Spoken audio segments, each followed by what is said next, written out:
Today is January the 9th, 2025. This is Carmen bringing you your daily Bloodborne Remaster update. No news on a Bloodborne Remaster today, no news on the emulator. We're all caught up on that. Let's see, in terms of gaming news, what's the name? Microsoft announced that they'll be doing their developer direct on January the 23rd. The studios present will be Sandfall Interactive, I think is their name. They are the developers of Clair Obscur Expedition 33. This is a game that has a lot of potential. It's a very natural, I guess, evolution of turn-based combat, whereas I would say Final Fantasy VII Rebirth leaned more on an action evolution of turn-based combat.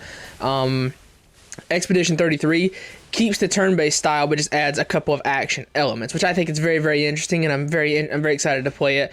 The art direction looks very, very strong. The cast looks very, very good, and everybody sounds great in it.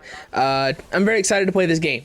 I would say this is of the games that have been announced, because 7 Rebirth hasn't been announced, or 7 Remake Part 3 hasn't been announced. I would say Expedition 33 is probably number one on my list of most anticipated right now. I am very excited to see what this game holds. id Software will be there showing Doom: The Dark Ages.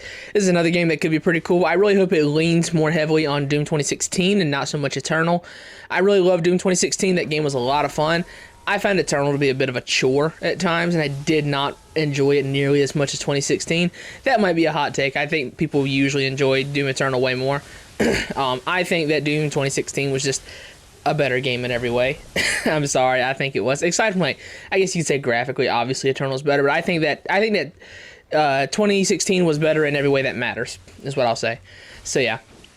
And then lastly, the South of Midnight developers will be there to show off that game, and cool. South of Midnight actually does look pretty cool. The art direction for it, the style of it.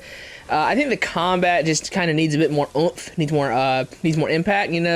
I think everything we've seen on it actually looks pretty interesting, and I like a lot. Like I said, I like a lot of the art direction. I like a lot of the style of the game, and I like the way the combat looked, but nothing really had any impact in it. It kind of had the Sparking Zero effect, where nothing had any impact in that combat system from what we saw. So hopefully they add some more oomph to that. And I think there's one more studio they said would be a surprise or something. I can't remember. I might have seen that wrong, but yeah.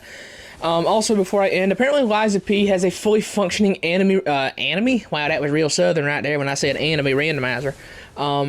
Has a fully functioning enemy randomizer, and I'm gonna have to add that to the list of things to try out. It seems pretty cool, so I'll give that a go at some point. Love Liza P. I played that game 4 or 5 times at this point, so yeah, a lot of fun, and I'm excited to play that. That DLC should be getting showed sometime soon for that game. Who knows? It was supposed to come out in the first quarter of 2025, I think, but that got pushed back, I'm assuming, because it's almost halfway through January, and we ain't seen it, so I don't know. Anyways, I'm going to go ahead and get out of here. No news on a Bloodborne Remaster today. That's been your daily Bloodborne Remaster update for January the 9th, 2025.